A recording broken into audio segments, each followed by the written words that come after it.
Eu preciso primeiro dizer a você do grande desafio que é viver com Deus. Se inscreva no canal Motivação Global. Porque, segundo a Bíblia, as dificuldades, elas podem ser muito maiores do que algumas pessoas esperam. Por quê? Porque a Bíblia diz que Deus vê as coisas de uma forma diferente de nós. Quando o profeta Samuel vai ungir o novo rei na casa de Jessé, Samuel chega na casa de Jessé e se depara com Eliabe, seu filho primogênito. Então Samuel acredita estar em Eliabe, né, o novo rei para Israel. E Deus diz para Samuel: não atente para a sua aparência, nem para a sua estatura, porque eu tenho rejeitado, porque eu não vejo como o homem vê o que está diante dos olhos, porém o Senhor olha para o coração. Aí a Bíblia também diz que os pensamentos de Deus não são os nossos pensamentos, e os caminhos de Deus não são os nossos caminhos. E aí nós vamos ter um problema sério, porque nós escolhemos nossos relacionamentos por afinidades. E aí a Bíblia diz: eu não penso como você pensa, eu não ando como você anda, e eu não vejo como você vê, e nós vamos ter que andar junto. E como é que esse negócio vai funcionar? Alguém vai ter que mudar para isso dar certo. E esse alguém quem é? Deus. Certo? Deus tem que mudar para se encaixar no meu perfil, senão ele não vai andar comigo, que é um privilégio andar comigo. Certo? Então, se nós tivermos a sensibilidade e entendermos o que Deus quer fazer através de nós, eu acho que essa é a grande essência da caminhada cristã. Adquirir no Espírito Santo e na Palavra de Deus a sensibilidade para que se cumpra em nós o que Deus deseja fazer, segundo o que Ele planejou, ok? Porque às vezes nós vamos nos relacionar com Deus e queremos que Ele faça o que nós desejamos. E a Bíblia é bem clara: os planos de Deus não podem ser frustrados. Então, se os planos de Deus não podem ser frustrados, se prepare para ver os seus. Porque entre os seus e dele, o dele não vai ser frustrado, e você pode ter o seu frustrado. O que você precisa saber é que Ele sabe, conhece todas as coisas e que é o melhor para nós. Então, quanto mais rápido nós descobrimos o que Deus quer fazer, fica mais fácil. E ao longo de todo o tempo Ele nos dá as diretrizes, certo? Deixa eu ser um pouco mais completo nessa mensagem de agora. Quando nós vamos olhar para Gênesis 1 e 2, Deus vai estabelecer o modelo da vida do homem. Que modelo é esse, pastor? A fé. E disse Deus: haja luz. Deus começa então a chamar à existência as coisas que não existem, como se elas já existissem. Isso é fé, ok? Então o estilo de vida que nós precisamos trilhar é o estilo da fé, de ver aquilo, certo? De acreditar naquilo que não está ainda diante dos nossos olhos, mas já está no nosso campo de visão. Como você viu o pastor Ebe falando, certo? De uma centena de igrejas espalhadas por São Paulo. Isso não é feito por vista, porque as igrejas ainda não estão estabelecidas, mas isso é feito por visão. Visão é aquilo que não está diante dos seus olhos, mas já está como seu alvo no campo da fé. Quando nós olhamos um pouquinho mais à frente, ainda no Gênesis, Deus vai dar uma outra diretriz. Qual é? É que a vida do homem vai ser estabelecida em fé, mas ele tem um inimigo. Aparece lá o tal do Lapeta, certo? Eu falo com ele porque é mais seguro mandar ele para lá do que chamar ele para cá, certo? Se eu falo com você, eu falo pro Peta vir. Se eu falo com ele, eu falo pro Peta ir. E entre o Peta vir para cá e ir para lá, eu prefiro que ele fique o mais longe possível, tá certo? Mas ali nós vamos ter o opositor, o inimigo, tá certo? E logo na frente nós vamos ter as armas que ele vai usar para nos desviar do caminho da fé. O desejo pelo ambiente proibido, essa é uma estratégia do mal, certo? Lembra do tal do Sansão, o tal do cabeludão, que estava careca de saber que não devia se meter com aquelas coisas, certo? E acabou se enfiando onde não devia, porque o diabo montou uma estratégia, botando coisas doces em lugares proibidos, porque ele é um estrategista para colocar coisas doces em lugares proibidos. Tá certo? Então, desejo pelo proibido, ele vai falar de inveja e vai dar toda uma diretriz. Por isso a Bíblia diz que o justo viverá pela fé. Então não é uma fé pontual, é uma fé constante. Pautado nisso, eu tenho que te mostrar hoje que Deus, Ele quer mudar a vida de outras pessoas. E já faz isso desde o Velho Testamento. Quem acha que essa proposta da salvação é para todo mundo, né, e olha para o Velho Testamento e ainda vê ela parece um pouco travada, mas eu queria lembrar você que uma ex-prostituta chamada Raabe resolveu mudar de vida e sair de cima do muro, tomar uma posição, assumir uma postura e entrou na genealogia do Filho de Deus. Olha só, pensa bem, alguém falasse: o senhor tem na sua árvore genealógica uma ex-prostituta. E Jesus ia falar assim: parente minha mesmo, longe, mas parente, passado esquisito, mas com futuro brilhante. Ele pega uma moabita chamada Rutinha, uma mulher extraordinária, certo? Ele vai salvar um sírio chamado Naamã e tantos outros. Então, pastor, o que Deus quer? Deus está querendo salvar as pessoas. Ele não manda ninguém para o inferno. Quem mandou a gente para o inferno foi o Adão. Deus está trabalhando para tirar. Ah, pastor, não acredita em inferno, morreu, acabou. É um direito que você tem. Só que pode chegar lá, encontrar com ele e falar: ih, caramba, você existe. E o diabo vai falar: prazer. Ah, mas eu não acreditava em você. E o diabo vai dizer: para entrar aqui não precisa de fé. Fé é uma exigência da concorrência. Aqui você entra sem fé mesmo. Você entra nessa cadeira pegando fogo que já vou te atender, ok? Então, se você quer ir garantido, vai com Jesus, que o passaporte vai carimbado. Tá certo? E você vai passar por lá. Vai passar, né? Até quem não for para o céu, vamos dizer assim, vai ter que ver Jesus. Todo joelho dobrará, toda língua confessará. Então a turma vai passar por lá. Aí eu imagino Jesus olhando para alguns, né? Aí a pessoa entra. Aí Jesus está lá. Aí igual a hora da conexão aqui, né? Jesus, ó.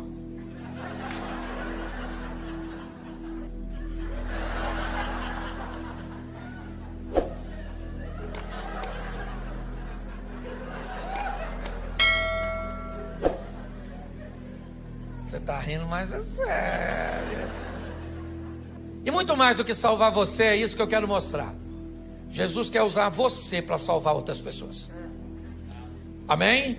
O evangelho que para em você, ele é pobre. Essa é a grande verdade. E o que Jesus quer fazer? Pegar essa rede de relacionamento sua e usar você para salvar essa turma. É assim que funciona, ok? Ah, pastor, eu não me acho capaz. Isso não é problema para ele. Ah, pastor, eu sou tímido. Isso não é problema para ele. O que você precisa entender é que esse negócio não tem a ver só com você. Tem a ver com a sua família, tem a ver com seus amigos, tem a ver com seus funcionários, tem a ver com a sua rede de relacionamento, com aquelas pessoas que você influencia. E é isso que eu quero mostrar a você. Esse poder que Deus te deu, te conferiu, para exercer um nível de influência sobre o seu network, aí sua rede de relacionamento. Então preciso que você abra a sua Bíblia no Evangelho de Marcos, no capítulo 4, no verso de número 35, Marcos 4, 35, que nos diz assim. Já achou? Diga amém. Vocês estão rindo de quê? É só para achar. Diga amém quem já achou. Isso. Quem não achou é só ficar quietinho, que já ajuda pra caramba. Verso 35. E naquele dia, sendo já tarde, disse-lhes: passemos para outra margem, ou para outra banda. E os discípulos, deixando a multidão, levaram consigo assim como estava no barco, mas havia também com ele outros barquinhos. Levantou-se um grande temporal de vento, de maneira que as ondas subiam sobre o barco, e ele já quase se enchia, e ele estava deitado na popa do barco, né, sob uma almofada. Despertaram, dizendo: mestre, mestre, não se te dá que pereçamos? E ele, despertando, disse ao vento: cala-te. Disse o mar: aquieta-te. O vento se aquietou e houve grande bonança. E disse: por que sois tão tímidos, ainda não tendes fé? E sentiram um grande temor, e diziam uns aos outros: mas quem é este que até o vento e o mar lhe obedecem? Versículo 1 do capítulo 5. E chegaram na outra banda, na província dos Gadarenos, dos Gezerenos. Não sei como é que está a sua tradução. Feche os seus olhos, não feche sua Bíblia. Senhor nosso Deus e Pai, continua falando conosco e usa-me, ó Deus, como um canal de bênção, em nome de Jesus. Amém. Glória a Deus. Amém? Glória a Deus. Vamos dar uma olhadinha aqui, e é muito importante nós entendermos que se vamos lidar com Deus, temos que entender é que Ele que dita as regras do jogo. Ele pode ir a lugares, abordar pessoas, tomar decisões que contrariaria, a nossa mente e as nossas escolhas. Ele entra em situações que ninguém entraria. Você olha para João capítulo 8, por exemplo, Jesus entra em cena num ambiente totalmente inóspito, onde ninguém entraria. Jesus entra para defender uma mulher adúltera. Lembra aquela mulher adúltera de João 8? Adúltera, apoiada pela lei de Moisés, que deveria ser apedrejada. Quem contrariasse a lei de Moisés seria acusado de blasfêmio e levaria uma pedrada também. E Jesus entra em defesa de uma dona que, cá convenhamos, nem merecia, porque ela sabia que se adulterasse, morria pedrada. Por que adulterou? Porque às vezes a gente sabe que tem coisa que vai levar a nossa vida para o buraco, mas às vezes o Satanás é tão astuto que nós fazemos aquilo que não deveria fazer. Agora a dona está lá seminua, indo para ser apedrejada fora da cidade, porque não podia tacar pedra dentro dos muros. No caminho alguém tem uma ideia genial de levar ela para bater um papo lá com Jesus, porque estava a fim de tacar a pedra em Jesus também. A cabeça deles é: vamos levar ela lá e vamos dizer, Jesus pode apedrejar ela? A lei do Moisés diz que pode. Se o senhor disser que não pode, a gente taca a pedra em você também. 2 coelhos com uma cajadada só. Ninguém ia se meter com a lei do Moisés e com a dona, com a vida tão torta. O que eles não sabiam é quem era Jesus, o chefe dos crentes. Jesus está bem lá, ensinando a turminha, fazendo um discipulado, quando de repente jogaram a dona seminu. Falaram: aí Jesus, dona foi pega em flagrante. A lei nos mandou que taca a pedra nela, mas o senhor, o que o senhor fala? Jesus não falou nada. Aí o pessoal falou: fala Jesus, fala Jesus, fala Jesus. Aí ele levantou e falou assim: aí gente, fala uma coisa para tu, estão a fim de tacar a pedra nela? Então aquele que não tem pecado dá a primeira pedrada, porque a lei do Moisés, que eles estão embasados, diz que só podia tacar pedra, o povo só podia tacar depois que as testemunhas oculares apedrejassem. Então eles que viram tinham que dar a pedrada. Eles tacavam a primeira, não podia ser uma testemunha só, e aí o povo depois vinha e matava. Só que Jesus disse: atire a primeira. Ele não está falando com todo mundo, está falando com quem viu. E aí ele disse: atire a primeira quem não tem pecado. Baixou e voltou a escrever. Aí o furdunço aconteceu, porque todo mundo se conhecia, ficou um olhando para o outro, esqueceram da mulher adúltera e ficaram olhando para as testemunhas oculares. Não vai tacar não, irmão? Taca a pedra, pô. Eu vou tacar depois de tu, porque eu não vi, mas tu viu. Ele falou: eu vi, mas você escutou o que ele falou? Não pode ter pecado.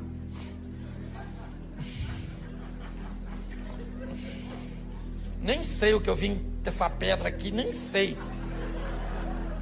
De repente taca, não taca, quem é que taca? Será que taca, não taca, taca, não taca? Alguém deve ter perguntado: quem teve a ideia de trazer essa mulher aqui? Vamos dar uma pedrada nele, porque eu ia tacar a pedra na dona e agora a pedra virou inútil. Todo mundo jogou a pedra fora, todo mundo. Olha só, Jesus entra para defender uma mulher que ninguém defenderia. Sabe o que a Bíblia está dizendo? Que ele é capaz de defender você de você mesmo. Você está entendendo? Que o seu erro não é uma fatalidade. Ele tem poder para recuperar você, para recuperar a sua história, para recuperar a sua reputação, para te colocar novamente no jogo da vida, para que você suba no palco e vá protagonizar suas próprias histórias. Não vai ganhar o Oscar principal, mas dá um de coadjuvante, já está bom demais. Todo mundo jogou a pedrinha fora, todo mundo. Ficou só Jesus e a mulher, até os discípulos. Jesus levantou, só estava ele e a mulher, e falou: ué, dona, onde estão os seus acusadores? Ninguém te condenou? Ela falou: ninguém, Jesus, porque todo mundo tem pecado, Jesus, todo mundo tem. Jesus deve ter falado o quê? Todo mundo não.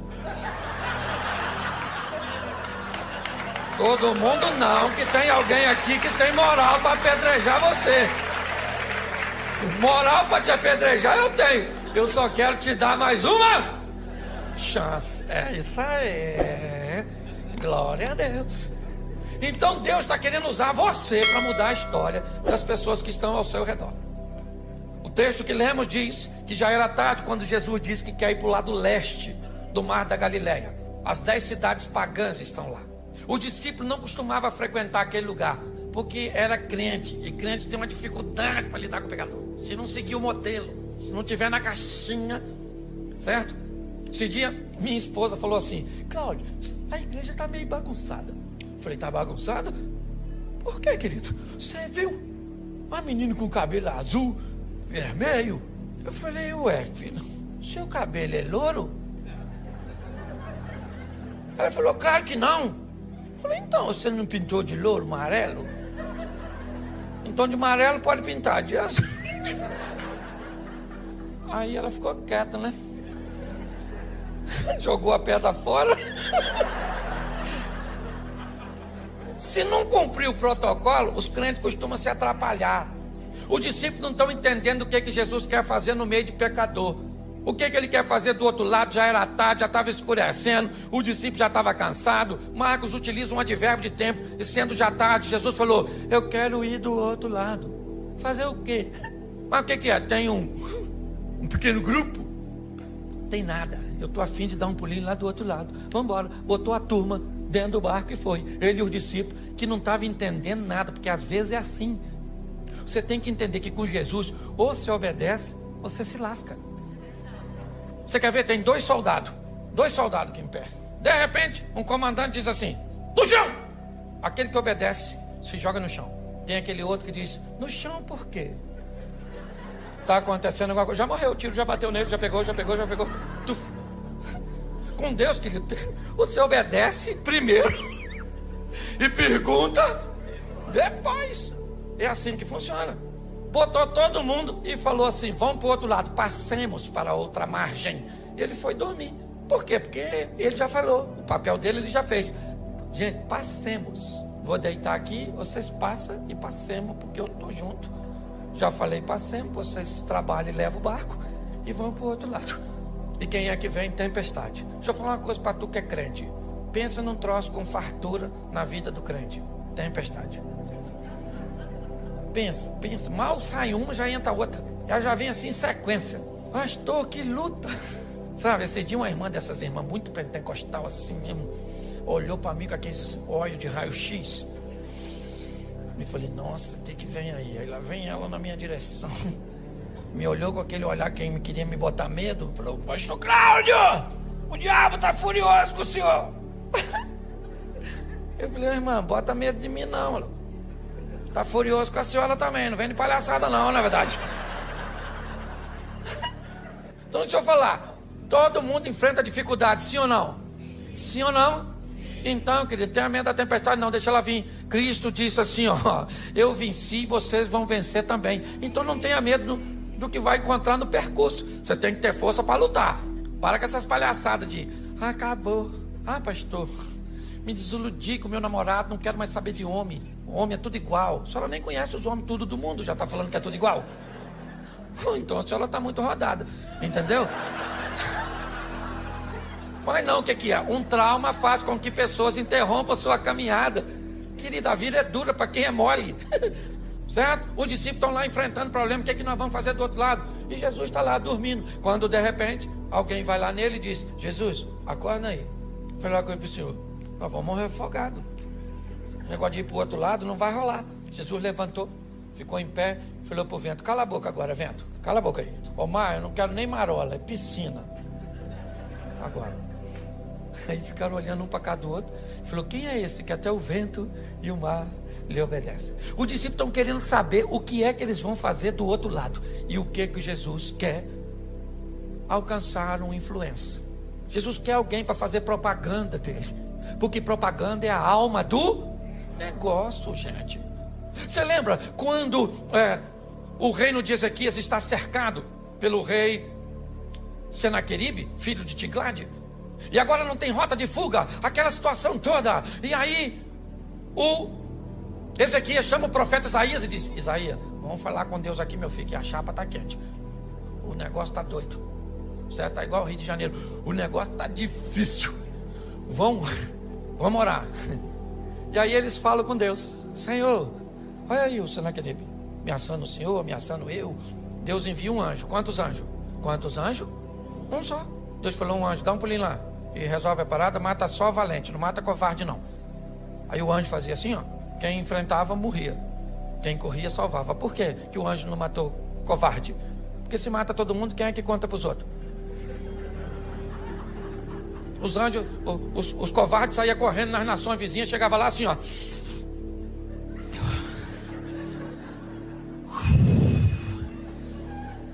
Aí Ezequias não tem dinheiro, não tem exército, mas tem um anjo lá, meu filho, exterminador do futuro. Um anjo Rapaz, o anjo mata tudo, irmão. Mata tudo. E alguém deve ter falado, um anjo só? Ele disse, irmão, se tem dois eu não saio vivo. É ou não é verdade? E aí todas as nações vinham a Ezequias e diziam assim, Ezequias! Falei para você não querer não mexer contigo. Falei, Ezequias não é a cá, Ezequias é um homem direito. Certo? Olha só. Deixa eu falar uma coisa para você. As adversidades, elas vão vir? Sim ou não? Sim ou não? Mas nós vamos vencê-la. Tem que se preparar, querido. Não reclama não. Os problemas vão vir sim. E é em meio aos problemas que nós vamos ver a manifestação da glória do Senhor. Os discípulos estavam amedrontados ali, quando de repente Jesus repreendeu tudo e eles chegaram do outro. Aí acabou, desceu do barco. Eu imagino a felicidade. Nossa, graças a Deus. Quase que fundou, hein, Mateus? Você sabe nadar, Mateus? Você é cobrador de impostos? Nem sei. Quando eles estão ali, olha lá para frente, vem correndo na direção deles. Um cara todo machucado, pelado e gritando. Mal acabou a tempestade. Já viu um cara peladão. Eu imagino os discípulos falando, é difícil andar com Jesus, hein? É uma aventura atrás da outra. Nem do susto nos refizemos. E lá vem o cara gritando. Quem é o camarada? Um dos caras mais conhecidos, um influencer. Entendeu? Assim, quase um Felipe louco. Para não botar outro no sobrenome. Um influencer, um cara. Todo mundo sabia quem era o maluco. Por quê? Porque ele era famosérrimo. Por quê? Porque andava pelado, atacava os outros. Era esquisito. Você está entendendo? Ele era quase um youtuber da época. Um cara que todo mundo conhecia. E que tinha uma vida terrível. Que ninguém podia consertar. O que Jesus pensou? Se eu mudo a vida desse cara, eu mudo a vida do local onde esse cara está inserido. Você está entendendo? Deus te chamou para mudar a sua vida. Para quê? Para mudar a sua casa, para mudar seus amigos, para mudar seus negócios, para mudar as pessoas que estão ao seu redor. O mundo cujo qual você está inserido não tem uma sogra morando lá nos fundos. Então está tudo dominado. E você vai lá dentro da sua casa, querido, e diz que agora aquele ambiente pertence ao Senhor dos Exércitos, que ali é morada dos anjos. Vai no travesseiro daqueles filhos seus, que você tem vontade de entregar eles para o Estado Islâmico. Os meninos rebeldes. Bota uma unção lá naquele travesseiro e profetiza que aquele menino pertence ao Senhor, que a vida dele vai mudar. Vai no travesseiro daquele marido da senhora. Só não sabe onde estava com a cabeça quando disse sim. E vai lá e diz, Senhor, é ruim, mas é meu, muda. Chega na sua empresa, querido, o ambiente tem que mudar quando nós chegamos. Jesus está olhando e dizendo o que é. Eu vou mudar a vida de um camarada. Que camarada é esse? Um indivíduo que ninguém queria. Mas o que ele é? Ele é um influenciar. E quem é esse cara hoje? É você. Não estou te chamando de endemoniado, não. Ainda que ser endemoniado não é nem tão ruim. Por quê? Porque quando o cara tem demônio, nós expulsamos o demônio, o cara conserta. O ruim é quando o cara é ruim e não tem demônio. Pensa, Fábio, como é que nós expulsamos? Sai você de você mesmo. Pensa. O que fulano, o que ele está desse jeito? É demônio, então nós bota, sai demônio. Aí sai, o cara conserta. Mas quando não tem demônio, é o cara mesmo que é o... Você está rindo, mas é sério. O camarada está lá, todo mundo sabe quem ele é. E ele vem na direção de Jesus. O discípulo olhando e pensando, o que nós viemos fazer aqui? Nossa. Aí o cara chegou e falou, que tenho eu contigo, filho do Altíssimo, para você vir me perturbar. Jesus falou, como é que é seu nome, querido? Ele falou, meu nome é Legião, porque nós somos um montão. Jesus falou, não quero saber a quantidade, sai desse menino agora. Sai agora dele. Aí o demônio falou, a gente pode entrar nesses porquinhos que tá assim, tinha 2.000 porquinhos dando um rolezinho.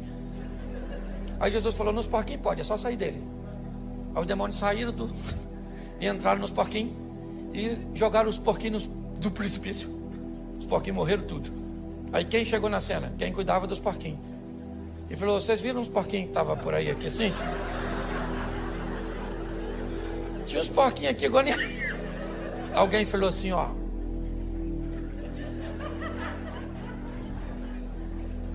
o matador de porquinho é aquele lá, ó. Só que agora, preste atenção, o cara que tinha demônio estava vestido, estava limpo, estava são e estava conversando. Esquece os porcos. Tem um homem ali que ninguém podia fazer nada por ele, e que agora esse homem está transformado. E aí o pessoal vai para a cidade e diz: sabe o maluco? Não é mais maluco. Sabe o pelado? Não é mais pelado. Pare e pense. Olhe bem, a notícia chegou lá que tinha um camarada com a vida totalmente contrária, que ninguém nunca pôde fazer nada por ele. E esse indivíduo era conhecido. As pessoas, quando o viam passar na rua, sabiam quem ele era. As pessoas sabiam que ele era uma ameaça para a sociedade. As pessoas sabiam que ninguém queria se relacionar com ele. Ele era um vivo, vivendo com mortos, pois ele morava nos sepulcros. Ele se feria, ele gritava, ele atacava pessoas. Ele era basicamente um irrecuperável. E de repente Jesus chega naquela região onde não tinha um crente, onde nenhum de seus discípulos tinham condições de desempenhar uma função de sucesso. E Jesus enfrenta uma tempestade, a incredulidade dos discípulos, a hostilidade do povo daquela região, simplesmente para ter um encontro com um homem que nós não sabemos nem o nome dele. Porque às vezes o estilo de vida acaba se complicando tanto que o que nós recebemos sobre nós é um título pejorativo. É o caloteiro, o mentiroso, o fofoqueiro, o promíscuo. Quando olhamos para esse ambiente, não dá para entender o que Jesus está querendo com aquele homem, que ninguém daria nada por ele. Agora aquele homem está limpo, sentado conversando com Jesus. E Jesus então diz: eu vou embora daqui. Eles não me querem. Aliás, eles não querem nem a mim e nenhum dos meus discípulos. Eu sou rejeitado aqui. E Jesus então vai sair daquele ambiente. Quando ele vai sair, o homem diz assim: eu gostaria de ir com o Senhor, Jesus. E Jesus disse: não, comigo você não vai. Você vai ficar aqui. E você vai mostrar para toda essa nação 10 cidades pagãs, Decápolis. Você vai mostrar para este povo quão grandes coisas fez o Senhor por você e como Ele teve misericórdia de você. Eu estou indo embora, mas eu vou deixar você aqui. Quem é você? O ex-endemoniado? O ex-louco? Quem é? Como é que vão acreditar nesse camarada? Não é de hoje que nós sabemos que as pessoas não gostam de gente que consegue mudar. Não é de hoje que nós sabemos que pessoas têm muitos problemas com quem resolve viver uma vida direita. Por isso que muitas vezes você diz assim: pastor, eu não faço nada, pastor. Eu lá no trabalho, eu trabalho direitinho, eu chego no horário, eu faço tudo certinho, eu desempenho a minha função e eu estou sendo tão perseguido. O que está acontecendo comigo? O que está acontecendo com você? Todas as vezes que você faz o certo, você passa uma mensagem para quem está fazendo errado: que é possível fazer certo, que é possível ser honesto, que é possível ser direito. Ser certo, inevitavelmente, vai incomodar as pessoas. Quando nós olhamos agora, Jesus disse para esse homem: você não vai comigo, você vai para a sua casa. Você vai para os seus. Você vai mostrar para eles. Não é falar, porque em casa nós não pregamos com Bíblia. Em casa nós pregamos com vida. As pessoas que estão ao nosso redor não querem saber o quanto nós conhecemos de Bíblia. Eles querem saber o quanto a Bíblia transformou a nossa vida. É assim que funciona. Esses dias eu estava aqui em São Paulo e eu ia ministrar uma palestra e um dos coaches mais renomados do Brasil foi me buscar. E aí no carro, ele e a esposa, ele me olhou e me disse assim: pastor Cláudio, se o senhor tivesse um conselho para me dar, qual o senhor me daria? Eu olhei para ele e para a esposa e disse: que essa sua mulher seja sempre a sua maior fã. Enquanto ela for a sua maior fã, você é um homem bem-sucedido. Mas quando ela não acreditar mais em você, você vai se tornar uma fraude. Porque a nossa família é a nossa primeira congregação, é a nossa casa. Eles têm até, porque preste atenção, se ele mudou de vida, todo mundo sabe que ele é um ex. E esse é o problema. Quando você é alguém que viveu uma vida ruim lá atrás e agora tem uma nova conduta, sabe o que as pessoas falam? Fica de olho nele. Fica de olho. Já, já. Pau que nasce torto nunca se endireita. Mas se você sempre foi gente boa e um dia falhou, sabe o que as pessoas falam? Nunca confiei. Tinha alguma coisinha. Credibilidade. Jesus mudou a vida deste homem, é verdade. Ele estava nu e agora está vestido. Ele era um louco e agora está são. Ele era um perigo à sociedade e agora está oferecendo perigo para as estruturas do inferno, porque ele chega naquele local com o poder de Deus. Mas quem é que vai dar crédito para ele? Quando você vai começar uma nova vida, aprenda que um período vai ter que ser gasto com um descrédito de gente que não vai acreditar que você mudou, porque você tem passado, e nós não podemos mudar o passado de ninguém. Isso aqui não tem a ver com o Chico Xavier. O que nós podemos é influenciar futuro. Amém? Quando o Eliseu manda a viúva pedir vasos emprestados, não interessa o que tinha no vaso, é vaso vazio. Se tinha cachaça, se tinha homossexualidade, se tinha violência, não interessa o que tinha. O que interessa é o que vai ter agora. Entendeu? Esvazia o vaso e deixa que eu enche, eu coloco unção, e agora ele vai ter uma nova finalidade, vai ser cheio de mim e não do mal que estava antes.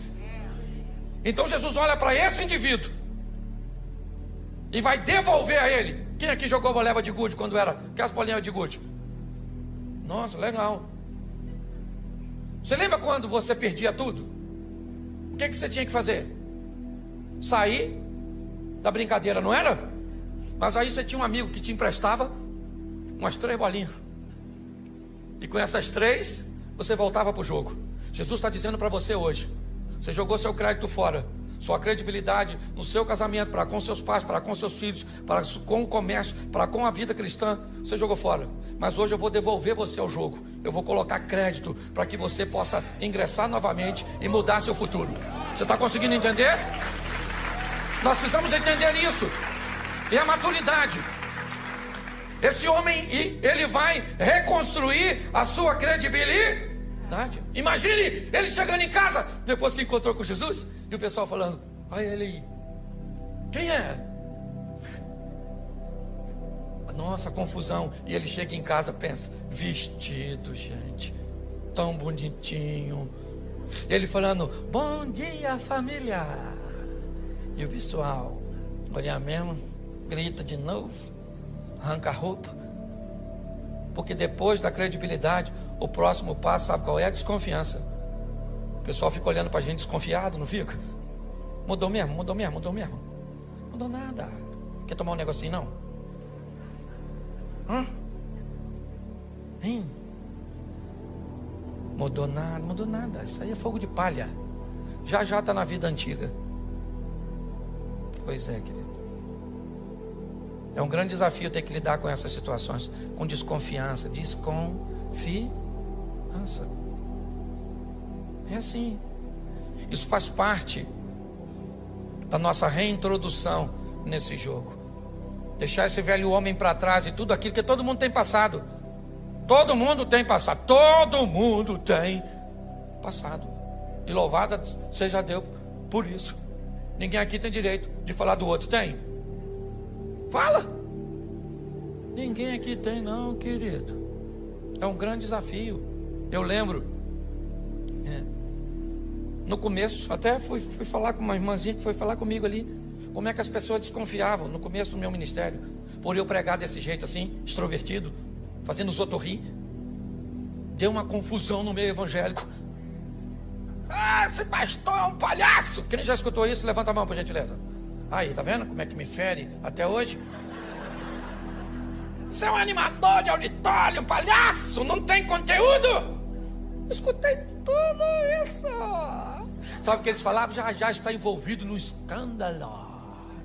Porque isso é um irreverente. Só porque eu sou bem-humorado, isso sou mesmo, que dane-se. Tem gente que diz que veio para esse mundo para sofrer. Sofrer é verbo, falei isso aqui já. E verbo só faz sentido se for conjugado. Então para com esse negócio de sofrer. Se conjugar o verbo, pelo menos não conjuga na primeira pessoa. Na segunda pode. Eu não sofro, mas tu sofre. Nós não sofremos, vós sofreis, eles sofrem. Aprenda uma coisa: se você não precisa da aprovação de algumas pessoas, por que vai se importar com a crítica delas? Você tem que saber quem você é. Estão querendo roubar a sua identidade, é isso? Causando caos na sua mente. Quando eu olho para esse texto, o que eu vejo? Eu vejo a desconfiança, sim, porque ela existe para todos nós que estamos reconstruindo a nossa credibilidade. E depois disso que vem a consistência. Quanto tempo isso dura? Eu já estou 29 anos no caminho do Senhor. Você nunca viu meu nome envolvido em escândalo. Eu tive um problema uma vez, que eu falei uma besteira, mas pedi desculpa. Também não sou perfeito, certo? Mas eu não tenho. O pessoal ficava esperando o dia que eu fosse cair, mas nada. Meu pai casou 8 vezes, eu casei uma só. E vou com a minha mulher até o fim, em nome de Jesus. Ou na alça ou no caixão. É de preferência, eu quero ir na alça, para ela não sofrer com o meu falecimento. Não, na verdade, eu gosto tanto dela que eu não quero assim ver ela chorar no meu sepultamento. Eu estou mais preparado para chorar no dela, entendeu? Se mostrar isso para ela depois, acabou o casamento, não é? Mas deixa eu te falar, o tempo foi passando, e aí sabe o que acontece? A reputação vai se consolidando, e aqueles que te perseguiam começam a te defender. Agora é um homem de Deus, agora é uma mulher de Deus. É assim que funciona. Aqueles que te perseguiam às vezes no trabalho, agora chega perto de você e diz assim: como é que está aquela igreja lá que você frequenta? Tá vendo como é que é o nome? Aí você fala. Aí ele diz assim: quando são as reuniões lá? Aí você diz, aí ele vem no cantinho assim e diz: leva o nome da minha família aqui, escondidinho assim para ninguém ver. O que é isso? Isso é Deus consolidando e mostrando que aquilo que Ele fez na tua vida está mudando a vida das pessoas que estão ao seu redor. O evangelho verdadeiro, ele não muda só a nossa vida, ele muda a vida da nossa casa. As pessoas têm que querer ver, porque aquilo que Ele faz em você instiga. E quanto maior a intimidade, mais coisa Ele pode fazer. Gente, se tem uma passagem bíblica que me confunde, eu falo para você, é o tal do Lázaro. Olha, quanto maior o relacionamento, pastor, mais coisa, mais difícil Deus pede dos crentes. Porque presta atenção, o Lázaro está doente, Jesus não vai. O Lázaro está morrendo, Jesus não vai. O Lázaro morre, Jesus não vai. 4 dias depois, Jesus chega lá, atrasadérrimo, em Betânia. Chegou dando um rolezinho. A Marta já veio: olha, se o senhor tivesse aqui, meu irmão não teria morrido. Jesus falou: Martinha, vai lá e chama Maria para vir aqui, que eu estou querendo conversar com você. Aí Marta foi lá e falou: ó, para Maria, vamos lá que Jesus está te chamando. Aí veio a Maria com a mesma ladainha: ah, se o senhor tivesse aqui, meu irmão não teria morrido. Jesus deve ter falado: querida, até para tu falar tu é retardatária, isso tua irmã já falou, fica quietinha. Maria, vamos lá dar uma olhada no Lázaro. Pô, gente, sabe o que Jesus falou para o ladrão da cruz? No dia que o ladrão morreu: ainda hoje estarás comigo no paraíso. Se Lázaro com 4 dias de morto está onde? No paraíso, maneirão lá, feliz da vida. De repente escuta uma voz: Lázaro. Lázaro deve ter falado: não, ele não vai me chamar de volta. Não, isso não é coisa que pede. Lázaro! Sabe o que Lázaro deve ter falado para o anjo? 4 dias, vim passar só o carnaval aqui, na verdade, só o feriado aqui, já estou voltando. Quanto maior for sua intimidade com Deus, mais coisas estão. Você quer viver o incrível com Deus? Quem quer viver o incrível, sensacional, o extraordinário? Então, querido, é intimidade. É assim que tem que ser. Esse cara está vivendo o incrível. 2 anos e meio depois, nós vamos sair de Marcos 5 E vamos para Marcos 7, versículo 50, por aí. Finalzinho do Marcos 7. Jesus, 2 anos e meio depois dessa primeira visita, ele volta a Decápolis, pelas terras de Tiro e de Sidom. E em Decápolis ele vai fazer a segunda multiplicação dos pães. Quando Jesus chega em Decápolis,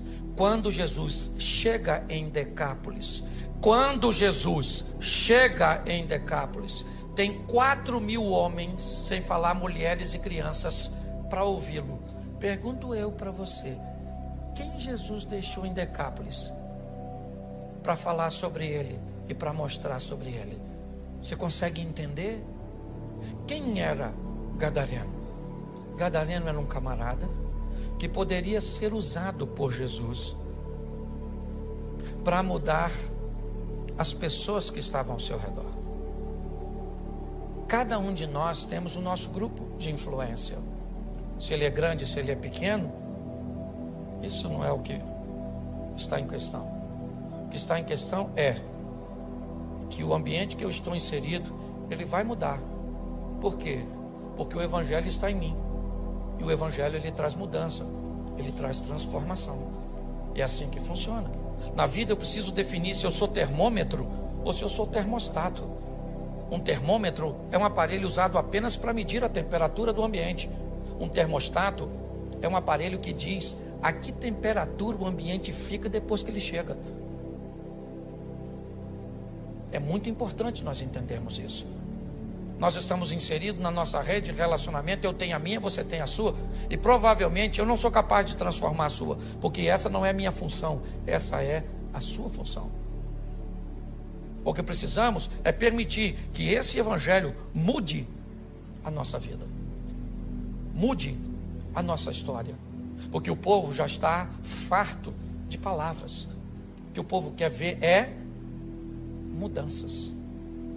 Você sabe que um dos maiores inimigos da expansão do Evangelho é o mau testemunho de algumas pessoas que se dizem andar com Jesus. Nós precisamos sair daqui hoje. Esse é o meu propósito de vir aqui. Foi isso que Deus colocou no meu coração. De fazer com que você saia realmente para casa com uma visão missionária. De transformar vidas. E como já foi dito aqui, não simplesmente de fazer um novo convertido, mas de fazer um discípulo. De ensinar as pessoas o que é relacionamento com Jesus. Porque um convertido, ele normalmente já fica satisfeito com o que alcançou, sua salvação. Um discípulo não. Ele vai atrás de outras pessoas. Ele vai, não interessa. E preste atenção, quanto pior for a pessoa, vai atrás dela. Porque a mudança dela vai causar um grande impacto. Agora Jesus volta. Eu fico imaginando, quem vem aí? Jesus?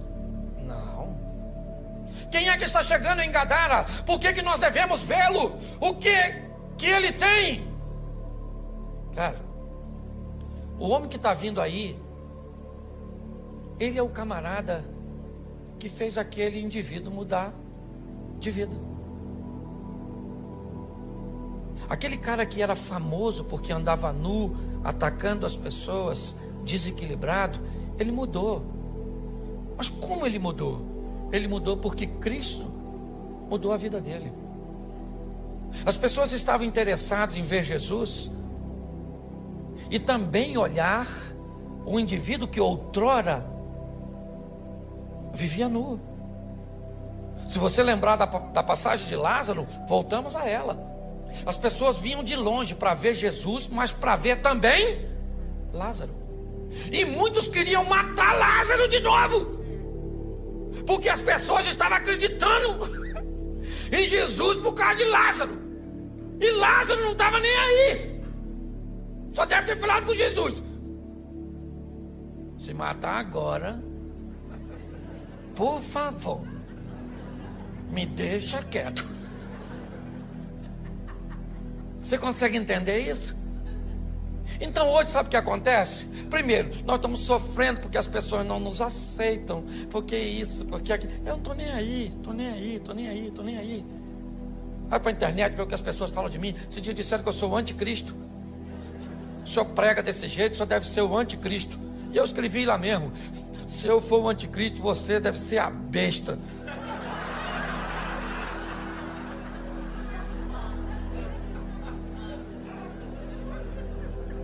Você está rindo? Por quê? Porque o último estágio dessa história, sabe qual é?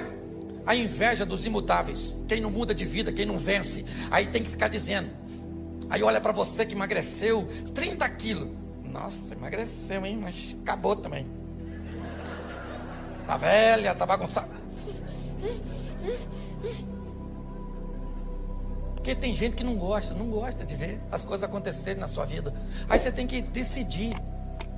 Você está querendo viver para impressionar os outros? Ou você está querendo viver para agradar a Deus? Eu não estou nem Se tem uma palavra que eu uso muito, me permita aqui, pastorzão, é o dane-se. Dane-se. Não. Por quê? Porque nós temos que aprender uma coisa preciosa. Nosso propósito é viver o que Deus tem para nós. Se as pessoas vão entender ou não, certo? Nós vamos viver. Então pare de ficar abatido.